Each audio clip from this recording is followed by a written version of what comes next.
검찰공화국의 심장부 서초동에 봄이 오는 그날까지 본격적으로 검찰을 관찰하는 시사 토크. 자, 이현주 변호사, 또 권영철 대기자와 함께하겠습니다. 안녕하십니까? 안녕하세요. 네, 안녕하십니까? 자, 이 얘기부터 하지 않을 수가 없습니다. 최상병 특검법 지난 2일 날 국회 본회의를 통과했고요. 7일 날 정부 이송이 됐습니다. 15일 안으로 헌법상 결정을 해야 됩니다. 안 그러면 그냥 효력이 발생하기 때문에 아마 오늘 정도 국무회의에서 특검법에 대한 제2요구권, 거부권 행사가 될 가능성이 커 보이는데 일단 우리 이현주 변호사님 어떻게 보십니까? 저는 법조인으로서는 좀 대단히 어색하죠. 왜냐하면은 모든 법령이 자기의 이해관계인 사항에서는 의결에 참석하지 못한다는 게 일반적으로 저희가 알고 있는 바입니다.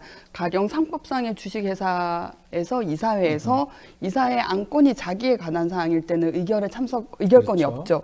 그리고 법관의 제척이라는 것도 배우자나 전 배우자, 자기에 관한 사안일 때는 당연히 재판사무에서 배척되는 빠지죠. 거지 않습니까? 예. 근데 대통령에 관해서는 이게 너무나 자연스러운, 그러니까 이런 사안이 있을 거를 예상하지 못했기 때문에 법령화시키지 않은 거지. 네. 법의 원칙에 비춰서는 당연히 본인이 결정의 주체가 되면 안 되죠. 뭐 국무총리를 대행을 하게 하거나. 그래서 저는 저 법조인의 감각으로 보면은 왜 대통령이 이걸 결정할 수 있지라고 오히려 의아합니다. 이 거부권, 그러니까 우리 언론들도 여기에 대해서 좀 더 상세하게 거부권을 행사할 것이냐 말 것이냐가 아니라 거부권을 행사하는 게 이게 법의 정신상 허용되는가에 맞나. 대해서 좀 논해졌으면 합니다. 그 제2요구권이 헌법에 규정이 있습니다. 53조로 제가 알고 있는데 딱 한 줄이에요. 그 한 줄에 그 내용들을 담지를 않았는데 왜냐하면 우리 이현주 변호사 말씀처럼 너무나 이해 충돌되는 경우는 안 하는 게 맞기 때문에 당연하기 때문에 담지 않았다. 이게 우리 뭐 헌법 내재적 한계 뭐 이렇게 표현할 수도 있을 것 같은데 뭐 그런 말씀을 하신 것 같습니다. 그럼에도 불구하고 행사를 할 것 같아요. 거부권 행사. 그러니까 형식도 대통령이 바로 하는 게 아니라 네. 그 한덕수 국무총리가 주재하는 국무회의에서 네. 이거는 제2요구를 해야 된다라고 결의해서 올리고 대통령한테 건의하면은 대통령이 이를 받아들이는 형식으로 예, 그렇게 하겠죠. 모양은 그렇게 갖춰서 하는데 어쨌건 윤 대통령이 지금 그 제2요구권을 행사하고 있는 게 김건희 여사 특검법, 네. 그 이제 주가 조작 관련 그리고 이 지금 최혜병 관련 특검 두 가지는 본인에 관련된 거잖아요. 본인과 그렇죠. 본인 부인에 관련된 거잖아요. 방금 우리 이현주 변호사님 말씀했다는 당연하게 채측 대상이 회피 대상이잖아요. 그렇죠. 이거는 법조인들의 기본적인 리걸 마인드 아닌가요? 저희는 뭐 당연히 그렇게 인식을 하고 있습니다. 사실은 법조인들은. 그러니까 그럼에도 불구하고 오늘 뭐 100% 행사하리라고 봅니다. 물론 이제 일말의 기대를 해보자면 지난번 우리가 이태원 참사 특검법처럼 네. 요런 조항들이 약간 좀 뭐 위헌 소지가 있으니까 좀 여야가 합의해서 좀 가져오면은 받겠다든지 뭐 이런 식의 좀 한 발 더 나간 걸로 하면은 여야 협치 정신이 좀 살아날 텐데 그 이미 그 윤 대통령은 지난 취임 2주년 기자회견에서도 사실상 거부할 의사를 밝혔지 않습니까? 그렇기 때문에 뭐 오늘은 뭐 제2요구권, 그러니까 거부권을 행사하는 건 당연해 보입니다. 그 부분이거든요. 2주년 기자회견에서 자, 이런 상황을 예고를 했습니다. 이 영상을 한번 다시 보고 이야기를 좀 더 이어가 보도록 하겠습니다. 그 최상병 특검법에 대해서 질문을 드리겠습니다. 대통령님, 이 특검법을 거부하실 것인지 거부하신다면 이런 여론에도 불구하고 거부해야 되는 이유가 무엇인지 설명 부탁드리고요. 그 대통령실 외압 의혹과 대통령님께서 국방부 수사 결과에 대해서 질책을 했다라는 의혹도 좀 있습니다. 이에 대해서도 입장 부탁드리겠습니다. 순직한 그 사고 소식을 듣고 저도 국방장관에게 이렇게 좀 질책을 했습니다. 저도 그 현장에 며칠 전에 다녀왔지만 어떤 생존자를 구조하는 상황이 아니라 돌아가신 분의 그 시신을 수습하는 그런 일인데 왜 이렇게 그 무리하게 진행을 해서 이런 그 인명사고가 나게 하느냐. 앞으로 대민 작전을 하더라도 이런 일은 절대 일어나면 안 된다. 이렇게 좀 질책성 당부를 한 바 있습니다. 만약에 국민들께서 이거는 봐주기 의혹이 있다. 납득이 안 된다라고 하시면은 그때는 제가 특검하자고 먼저 주장을 하겠습니다. 자, 이준영 기자회견 그 장면 봤는데요. 대 기자님 어떻게 보셨어요, 저 장면? 제가 저 장면에 대해서 이제 가장 핵심이 뭐냐면 기자가 이 질문은 윤 대통령한테 경로설이 사실이냐. 그러니까 경로설 우리는 뭔지 알잖아. 경로설 예. 전화 뭐 이런 거. 예. 예. 경로설이 사실이냐고 물은 건데 윤 대통령은 엉뚱하게 아. 이종섭 장관을 질책했다라고 예. 빠져나가는 겁니다. 예. 윤 대통령이 검사 26년 했으니까 수사 전문가잖아요. 네. 또 특수부 수사를 오래 했으니까. 네. 그게 이제 왜 그랬겠냐 한번 좀 따져보자는 게 오늘 거부권과 왜 연관을 짓냐면은 네. 윤 대통령의 답변이 왜 엉뚱하게 나왔을까? 그러면 저기서 경로설을 물었는데 내가 경로했다라고 하면은 자신에게 쏠린 의혹을 인정하는 게 되잖아요. 경로했다고 하면 그렇게 되겠죠. 예. 근데 부인하게 되면은 안 했다고 하면 나중에 거짓말을 대국민 그렇죠. 거짓말을 한 게 되잖아요. 이건 이도 저도 말할 수 없는 상황이네요. 그러니까 수사 전문가가 교묘하게 그냥 딴소리 하는 거예요? 그렇죠. 의도된 동문서다 인 거죠. 이게 그리고 저게 나쁘게 보자면 검사들 나중에 수사할 뭐 사람들한테 수사를 해야 될 네. 사람들한테 이게 이미 방향을 제시하는 것이기도 하고요. 다른 얘기를 이미 했기 때문에 네. 그래서 그런 용도로 사실은 받아들이는 사람들이 법조인들에게 제가 물어보면은 참 수사 전문가답게 잘 빠져나갔다 이렇게 얘기들 하더라고요.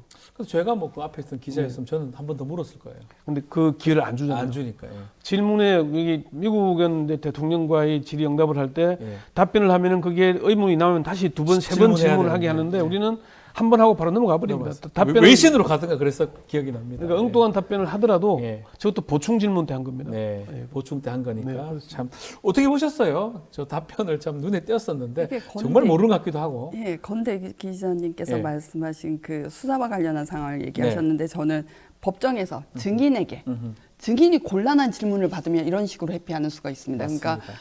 그러니까 일단 그 질문 사항에 대한 건 흐리면서 다른 얘기를 장황하게 맞아요. 늘어나요. 그럼 맞아요. 주의가 산만해지거든요. 맞아요. 네. 딱 그 수법. 역시 수사를 하시고 재판을 하시다 보니까 그 보고 들은 대로 하게 되잖아요. 그 수법이다라는 생각이 들어요. 저희도 재판하다 보면 핵심 얘기는 빠져나가고요. 다른 얘기를 엄청 합니다. 그래서 변호사들이 예 아니라고만 예. 하세요라고 예. 압박할 때가 압박할 생겨요. 때가 있는 거죠. 아마 그런 어떤 차원에서 한 게 아닌가 생각이 그러니까 드는데. 그 중에 이제 사실은 네. 우리가 그 윤 대통령이 여러 차례 저 답변에서 강조를 하는 게 공수처하고 경찰이 네. 수사 중이니까 지켜보자는 얘기를 합니다. 네.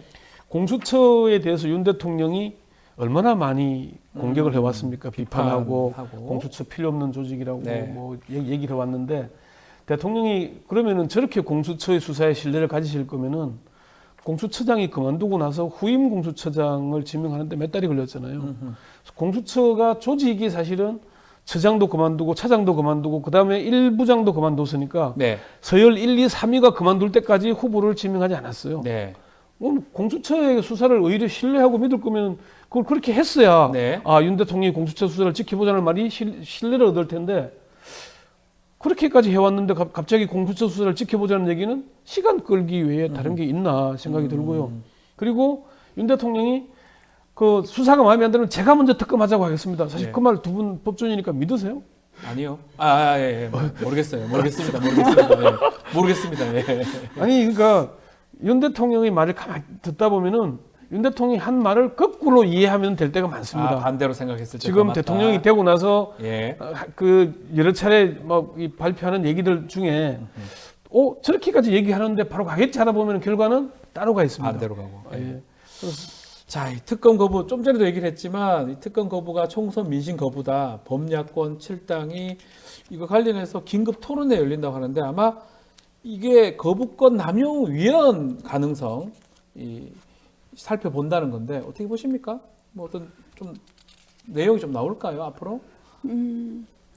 아까 전에 네. 그 거부권의 헌법상 내재적 한계라고 이해 충돌, 말씀하셨는데, 회피 깊이. 예. 네. 그래서 이게 향후에 정말 우리나라 헌법적 이슈가 굉장히 많이 다투어지고 네. 뭐 하는 좋은 장이 되겠다 싶어요. 제가 뭐 일단은 그 저희가 박근혜 대통령 수사 탄핵 국면에서 여러 가지 헌법에 관한 풍부한 막 맞습니다. 그 쟁점들이 다 예. 해결이 됐거든요. 예. 그 탄핵 사안은 사실 뭐 노무현 대통령 이후에 없었고 또 하나는 이제 현직 대통령에 대한 기소권은 없는데 그럼 수사는 할 수 있다는 거냐, 강제 수사, 임의 수사 어디까지 된다는 거냐 이런 것들에 대해서 많은 했는데 이거 정말 지금 윤 대통령이 하는 걸 보면 이런 많은 문제들, 그러니까 우리 대통령이 제왕적 대통령제라고 부르지 않습니까? 네.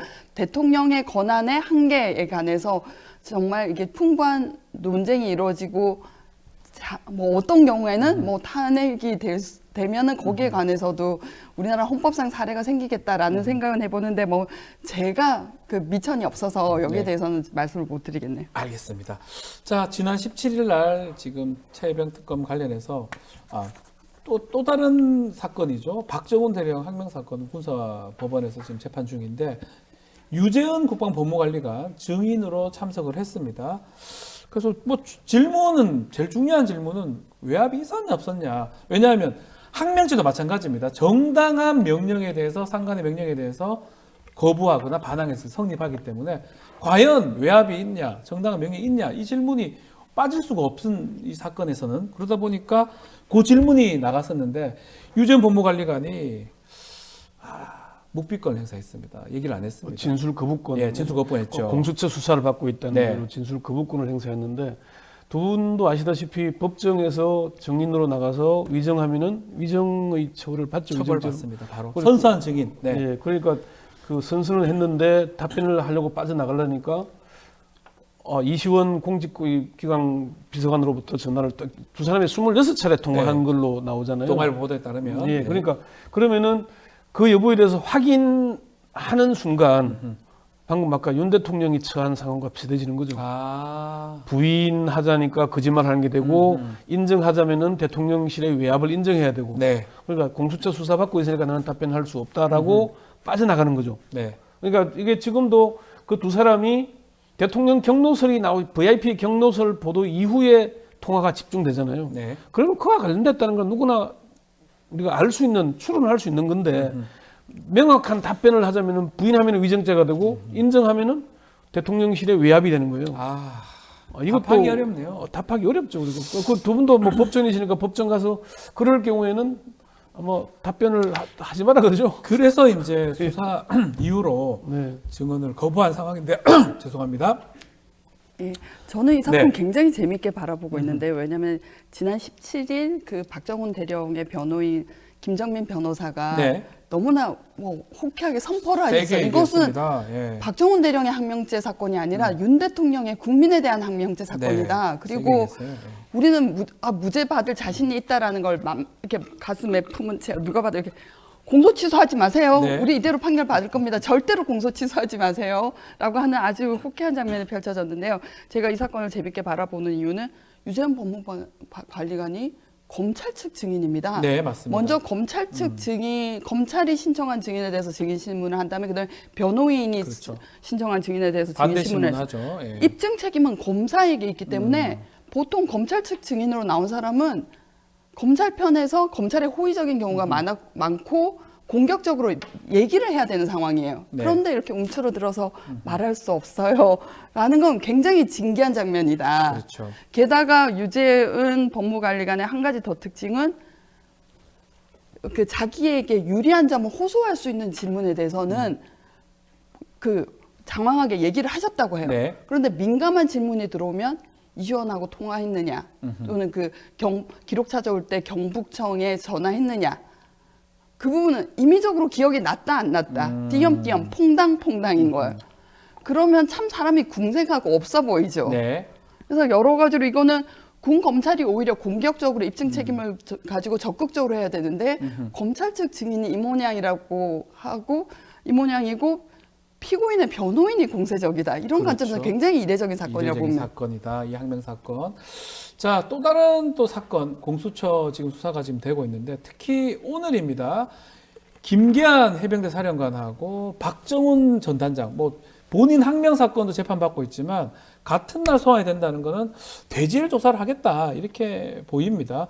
가장 중요한 거는 뭐 지금 계속 얘기하겠지만 이른바 VIP 경로설 요거에 대한 진위를 가려야 된다. 저는 좀 주목하고 있거든요. 어떻게 수사가 진행될 거로 봅니까? 그게 이제 그 경로설에 대한 네. 거를 누군가가 이종섭 장관이 김기환 사령관에게 전달을 했으면 네. 그걸 김기환 사령관이 그 이종섭 장관이 한 걸 가지고 있다거나 아니면 김기환 사령관이 박정훈 대령에게 얘기한 게 녹취로 녹음이 돼 있다거나. 남아 있다거나 하면은 모르겠는데 저렇게 되면 이제 진술을 가려야 되는 거잖아요. 네. 사실은 오늘 핵심이 오전에 이제 김기환 사령관을 다시 17반에 부르고 네. 그리고 오후에 이제 박정훈 대령을 부르니까 누가 봐도 대질각으로 가는 거죠. 그렇죠. 근데 이제 대질은 거부하면은 성사 안 되는 거잖아요. 안 볼 수 있습니다. 사실 두 사람의 관계에서 보나 사령관과 이제 뭐 중장과 대령 하늘과 땅 차이인데 네. 이제 물론 두 사람 사이가 그렇게 참 가까웠던 걸로 알지만은 이 사건 때문에 이제 완전히 멀어진 사이가 돼버렸잖아요. 그래서 오늘은 사실은 우리가 저희들도 이제 기자들도 아마 대질 신문을 해서 과연 그 VIP 경로설의 사실 여부가 드러나겠느냐. 네. 지난번에 아시다시피 지금 김기환 사령관은 유임시켰잖아요. 유임시킨 이유가 뭐겠어요? 네. 지난번에 이종석 국방장관도 왜 공직 호주 대사를 임명해서 해외로 내보내겠습니까? 공직에 있는 한 최고의 명령권자인 행정 수반인 대통령을 직접 거론해서 그분이 했다 안 했다라고 말하기가 참 어렵지 않겠어요? 네. 그런 이유가 아닐까 싶은 생각이 듭니다. 오늘 예. 저희들도 지금 예의주시하고 있는 상황인데 이게 정말 대질 신문이 이루어져서 당시의 정황과 상황을 쭉 누가 거짓말을 하는지 네. 대질을 해보면 사실 좀 나오잖아요. 중간에서 보면 뭐 제가 네. 군 검사할 때 대실 자주 하면 네. 눈빛을 보면 대충 알 수 있습니다. 근데 그 눈빛으로 증거가 있는 그건 안 거예요. 되죠. 예, 수사기관 입장에서는 네. 이쪽이 더 신빙성이 있구나라고 파악을 하는 거는 맞는데 네. 글쎄요, 뭐 이걸 갖고 뭐 공소를 유지하거나 이럴 때 쓰기는 쉽지는 않겠죠. 나중에. 그럼 어쨌건 진위를 가린다고 하긴 하겠지만은 이제 누군가가 양심 고백을 해야 되는데 그렇죠. 양심 고백할 사람이 대통령실에 있거나 이종석 전 국방장관이나 아니면 김기환 사령관이나 사령관이나. 사실은 그 직접 들은 사람들 입장에서 나오거나 그거밖에 없잖아요. 그밖에 없죠. 아까 유지현 법무관리관이 이시원 공직경 비서관한테 사실 뇌압을 받았다라고 네. 시인을 하거나 뭐 이것밖에 없는 건데 그러지 않고서는 이게 계속 이렇게 아마 맴돌게 되지 않을까 그렇게 보입니다. 알겠습니다. 또 그렇기 때문에 또 특검이 필요한 게 아닌가 또 이렇게 또 얘기를 그렇죠. 할수 있는 것 사실은 같아요. 그래서 네. 사실 사심 없이 외압에 관계없이 수사할 수 있게 만들려면 특검 해야 네. 된다고 보는 거죠. 자, 김건희 여사 사건도 한번 짚어보겠습니다. 어제 이 검찰이 김건희 여사 명품백 수수 의혹 고발한 서울의 소리에 백은종 대표 소환 조사를 했는데 고발인 신분 조사를 했습니다. 어떻게 보셨는지요, 우리 연주 변호사님? 이제 서울중앙지검의 이창수 검사장이 오는 네. 이후로 뭔가 수사가 공정하게 될 거라는 데에 대한 기대와 신뢰는 저는 사실 없습니다. 아, 왜냐하면은 없습니까? 네. 전주지검을 어떻게 운용을 했냐면 전주지검이 겨우 형사부가 3개인 네. 소규모 작아요. 예, 지검입니다. 그런데 형사 1부가 7명, 형사 2부가 5명, 형사 3부가 10명인데 기존의 그 특수부를 없애자고 하니까 특수부를 간판만 형사 3부로 갈아치우고 그 실제로는 특수수사를 하고 있는데요. 그러니까 중앙 그 전주지검의 수사 인력의 그 검사 수사 인력의 한 반을 저 문재인 전 대통령 사비 사건에 예. 몰빵을 한 검사입니다. 근데 그 검찰청입니다. 근데 검사만 그런 게 아니라 수사관은 더 집중 배치했어요. 네. 그러니까 이런 분이 이제 윤 대통령으로서는 자신의 그 많은 윤사단 측근 중에서도 가장 자기의 구미에 맞게 달린 경주마를 중앙지검장으로 앉힌 거란 말입니다. 그 뒤로는 뭐 보나마나 한 거 아닙니까? 이거 요식행위에 불과하다고 생각해요. 저는. 수사가 제대로 될 일 없다고 얘기를 해주셨는데 이거 말고도 최재형 목사가 김건희 여사한테 선물한 책, 뭐 대통령, YS 대통령 뭐 책 등등 이게 분리수거장에서 주었다는 건모 씨, 변호사인가요? 모르겠어요. 건모 씨 이분도 조사를 한다고 하는데 이건 어떻게 봐야 됩니까? 어쨌건 뭐 관련된 주변을 네. 모두 다 훑어보겠다. 네. 이렇게 그러니까 수사를 하는 신용은 내야 되는 거니까. 그런데 이제 우리가 좀 지켜봐야 될 사안은 방금 이제 우리 이현주 변호사님은 네. 뭐 아예 수사에 기대를 안 한다 그러긴 하지만은 네. 이게 특수 수사를 하는 사람들이 나름의 일종의 뭐 근성이라고 해야 되나 뭐 이런 게 보면요 자기 죽을 일은 잘 안 해요. 네. 어딘가 항상 틈새는 만들어 놓는다 그러거든요. 그러니까 이창수 중앙지검장이 와서 뭐라고 하지만은 지금 검찰총장은 수사를 하라 그러고 이창수 중앙지검장은 그 수사를 막기 위한 이 방패로 온 거잖아요. 일종의 그렇죠. 일종의 그렇죠. 좀 그렇게 보는 거 아닙니까? 그런데 일단 수사는 형식적으로는 진행이 되고 있는 거니까 네네. 앞으로 계속 이렇게 진행은 되겠죠. 모양은 진행되는데 저게 정말 핵심을 따라가는 거냐? 제가 지난번 방송 때 한번 말씀을 드렸지만은 다른 그 특수 수사를 했던 전직 뭐 검찰 고위 관계자들은 그렇게 얘기를 해요. 이게 알선 수재도 봐야 된다. 네. 대통령 취임식과 취임 만찬. 취임 만찬은 특히나 대한민국에서 내노라 하는 150명만 참석하는 자리에 최재형 목사를 참석시켜 준 거 아닙니까? 그렇죠, 갔죠. 그래서 유명 인사들하고 사진도 찍고 그랬잖아요. 그럼 그게 알선 수재도 들여다봐야 된다는 거기 때문에 정말 수사 의지가 있다면은 지금 야당 대표에 대해서 수사하는 거 보면은 혐의가 있을 만한 거는 다 파고드는 거잖아요. 싹 다 하는데. 근데 이거는 지금 뭐 그 청탁금지법은 배우자는 처벌 조항이 없어 이래가지고 대충 그냥 네. 수사하는 척만 하려 하는 것인가? 이 국민들의 시각이 따갑기 때문에 네. 저희는 검찰이 그냥 마냥 뭉개기만 할 것인가? 그래도 그 많은 검사가 전부가 다 윤 사단도 아니고 전부가 다 특수통도 아니잖아요. 네. 그래서 그런 기대에도 일만의 기대는 남아 있다. 아, 약간의 기대는 있다. 예. 그래서 뭔가 특별한 뭔가 나올 수도 있다. 뭐 그 얘기를 우리가 하시네요. 아니 지금까지 네. 검찰의 역사를 봐도요. 검찰이 항상 군부 독재 시절에도 검찰이 뭔가 움직였어요. 맞습니다. 뭐 박종철 사건 때도 그랬고 87년도 예, 뭔가라도 역할을 공익의 대변자로서 뭔가 했기 그 때문에 당시도 검사가 한 거예요. 예, 그럼 검사가 한 겁니다. 그래서 예. 그런 양심 있는 검사 좀 있지 않을까 뭐 그런 기대는 가지고 있습니다. 네. 뭐 이현주 변호사님은 기대하지 않습니까?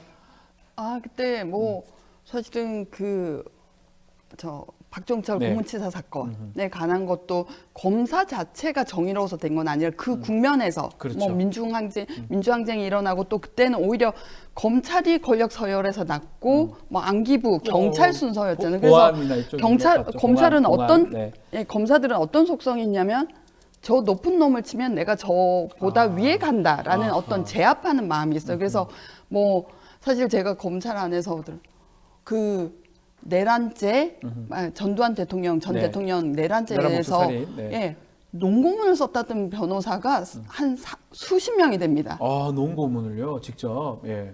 예, 그게 왜 그랬겠으면 내가 저 사람 쳐봤어라는 자랑거리가 되는 거예요. 아하. 그러니까 뭐 원래 속성이 정의로운 사람이면 도이치모터스 조사 안 하고 저렇게 뭐 몇 년간 뭐 결정도 안 하고 방치했을까요? 그러니까 정치적인 국면 지형의 변화에 따라서 움직이는 사람들이지 검사들이 갑자기 각성을 해서 뭐 수사를 하게 된 상황은 전 생각하지 않아요. 알겠습니다. 자, 이런 가운데 법무부가 24일 검찰 인사위 개최하면서 이르면 29일입니다. 지금 차장급, 부장급 검사 발령을 실시한다 이 보도가 나왔는데 대기자님 어떻게 전망하십니까? 지금 후속 인사.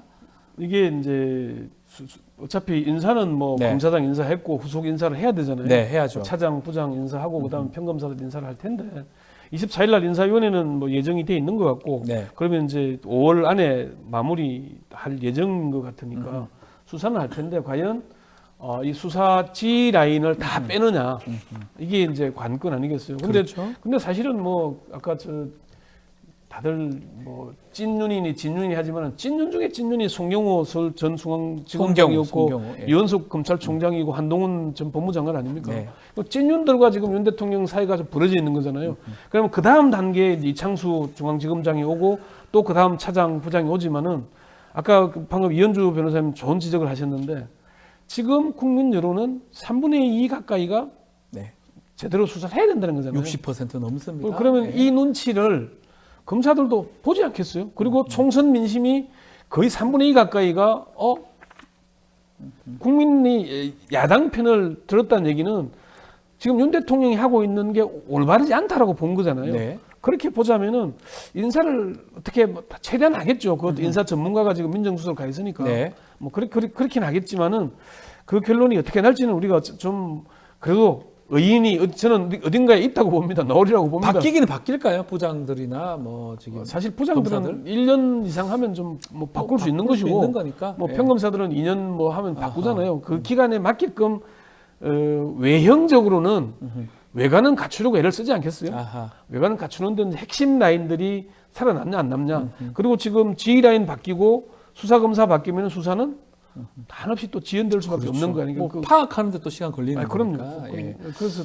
그거에 관건일 것이고 특히나 제일 핵심은 주가 조작 관련된 네. 검사들을 어떻게 하느냐. 도이치모터스 주가 조작 사건. 예, 네. 그게 거기에 대해서 그러면은 과연 이제 이창수 중앙지검장이 가서 배포 있게 무혐의로 때릴 수 있을 것인가? 아, 검찰이 가진 권한이 불기소권이잖아요. 그렇죠. 기소 없으면 재판이 안 되는 거니까. 네. 그러면은 항소심 판결이 난 뒤에 판단한다 그랬는데 그 관계없이 죄가 없다라고 치고 나가서 그걸로 논란을 일으키면 또 어떻게 갈 것인가. 아하. 그럴 내 우려를 하는 사람도 있더라고요. 그렇지만은 어쨌건 인사를 하려고 지금 중앙지검장과 지휘라인을 간 거잖아요. 네. 그럼 그 후속 인사를 하겠죠. 하는데 그게 그로 인해서 얼마나 많은 국민적 지탄을 받게 될 것인가에 대한 거는 그 이후에 벌어질 일이니까 인사를 어떻게 할 것인가를 지켜보는 게 지금은 일인 것 같습니다. 자, 마지막으로 요거 하나 짚어보면 좋을 것 같습니다. 제가 여기에 예, 대해서 말씀 주십시오. 예. 네. 저는 김주현 씨가 그 민정수석으로 오고 네. 나서 모든 것이 끝났다고 생각합니다. 왜냐하면 검찰국장으로 있던 시절에 뭐 윤석열 당시 이제 여주지청장이었죠. 국정원 댓글 수사를 하던 징계를 진행했던 사람이고 또 하나 저희가 언론에서 주목하지 않은 게 집중관리 대상 검사에 간 지침을 만든 분인데 네. 검찰국장 시절에요. 그때 여러 가지 비위를 저지른 검사, 뭐 그리고 뭐 음주운전 수혜한 검사, 네. 그리고 직무감찰에서 늘 불량한 점수 받는 검사 대신에 누가 올라와 있으면 임은정 검사입니다. 그런데 임은정 검사 그 집중관리 대상 검사로 올라서 관리당했던 거에 대해 손해배상을 해서 국가배상 청구 소송에서 이긴 예, 사람이에요. 알고 있습니다. 예. 그래서 이제 이분이 이렇게 조직관리, 조직을 건사하는 분인데 어떤 방향으로 조직을 건사해왔는지 보이거든요. 그래서 뭐 저는 이 기대하지 않는다. 오히려 비관적, 예. 비관적 부정적으로 보고 있습니다. 그러니까 예, 그 문제에 대해서 이렇게 얘기를 하는 사람들이 있어요. 윤 대통령이 이제 그 국정원 댓글 사건 수사팀장이었잖아요. 김주현 검찰국장이 수사팀장과 부팀장을 불러가지고 막 설명을 하고 난 뒤에 네. 두 사람의 반응이 아니 위에서 자기가 검찰국장이 얘기하는데 팀장, 부팀장이 와서 아무런 메모를 안 하더라. 그런 불만을 토로했는데 윤석열 당시의 팀장은 검찰국장 김주현 검찰국장을 만나고 들어와서 김주현은 검사가 아니다. 예. 이런 얘기까지. 검사가 아니다. 그러면은 그렇게 사이가 나빴는데 왜 윤 대통령이 그러니까요. 지금 이 와중에 김주현을 민정수석으로 임명했겠는가? 그건 검찰 조직 관리, 인사 관리를 워낙 그런데 잘하니까. 능하니까 임명한 거 아니겠냐? 그 인사나 기획하는 사람은 검사가 아니라고 이런 보통 수성들은 보긴 보잖아요. 심지어 그런 누가- 뉘앙스였겠네요. 아니, 어느 법조인이 그렇게 얘기하더라고요. 네. 뭐 연초 얘기지만 이승만 대통령이 독립운동 그래도 네. 한 사람이잖아요. 그런데 대통령이 되고 나서 친일파들을 데려다 썼잖아요. 네. 거기에 비유를 하더라고요. 그 정도입니까? 그 정도를 비유를 하긴 하더라고요. 그래서 정말 김주현 민정수석의 역할이 그 정도로 지대한가? 네. 그런가에 대한 건 우리가 좀 저 여담으로 얘기하면 네, 일제 말씀해주세요. 그 친일파 이런 걸 얘기해서 네. 그 참여연대가 매년 최악의 정치 아하. 검사를 선정합니다. 예. 그 선정된 검사가 임은정 검사가 문재인 정부 하에서 저기 잘 나갔다고 인상을 가지는 분이 있으신데 한 3년간은 계속 한직으로 돌았어요. 그때 참여연대에서 최악의 정치 검사로 꼽혔던 사람이 네. 잘 나가면서 임은정 검사한테 아하. 임은정 검사를 비웃었습니다. 그래서 임은정 검사가 이거는 노덕술한테 뺨 맞은 김원봉의 기분을 알겠다. 그리고 김원봉이 월북하지 않습니까? 예. 그 생각이 나네요. 독립운동가 친일파 말씀 주셨습니다. 자, 서초일보 오늘 시간이 다 됐습니다. 자, 이현주 변호사, 권영철 대기자 말씀 감사합니다. 네, 수고했습니다. 고맙습니다.